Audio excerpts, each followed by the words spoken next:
தமிழக முதல்வர் அவர்களுக்கு வணக்கம். தமிழ் மக்கள் சார்பாக ஒரு முக்கியமான கோரிக்கையை உங்கள் முன் வைப்பதிலே நான் மகிழ்ச்சி அடைகிறேன்.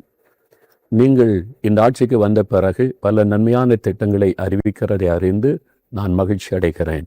அதில் ரொம்ப முக்கியமான ஒரு விஷயம், மதுபான கடைகளை சில கடைகளை மூடுவதற்கு நீங்கள் உத்தரவிட்ட காரியம் மக்கள் மனதில் ஒரு பெரிய சந்தோஷத்தை கொண்டு வந்திருக்கிறது.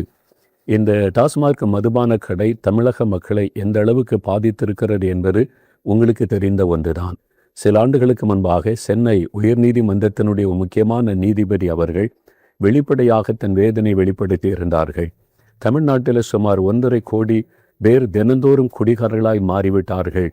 இது டாஸ்மாக் கடையினால் உண்டான ஒரு தீமை என்பதை வருத்தத்தோடு தெரியப்படுத்தி இருந்தார்கள். இது எல்லா ஊடகங்களிலும் வெளிவந்த ஒரு காரியம்தான். கடந்த 10 வருஷத்தில் தமிழ்நாட்டில் விதவைகளுடைய எண்ணிக்கை பெருகி இருக்கிறது. தகப்பன் இல்லாத குழந்தைகள் பெருகி இருக்கிறார்கள். அதற்கு காரணம் குடித்து அநேக ஆண்களுடைய துர்மரணம்தான் அதற்கு காரணம். இந்த மதுபானத்தினால் தமிழ்நாட்டிலே உண்டாகிற தீமைகள் மிக அதிகமாக மக்களை பாதிக்கிற விஷயமா இருக்கிறது. முதலாவது, சொந்த குடும்பம் பாதிக்கப்படுகிறது.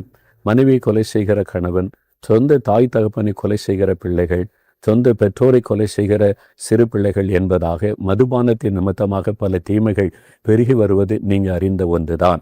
இந்த மதுபானத்தினால தான் தமிழ்நாட்டில் அதிகமான விபத்துகள் ஏற்படுகிறது. கொலை, கொள்ளைகள், பாலியல் குற்றங்கள் பெருகி கொண்டு வருகிறது. அதற்கு முக்கியமான காரணம் இந்த மதுபானம்தான் என்பதாக யாவரும் அறிந்திருக்கிற ஒரு விஷயம். நீங்களும் அதை தெளிவாக அறிந்திருக்கிறீர்கள்.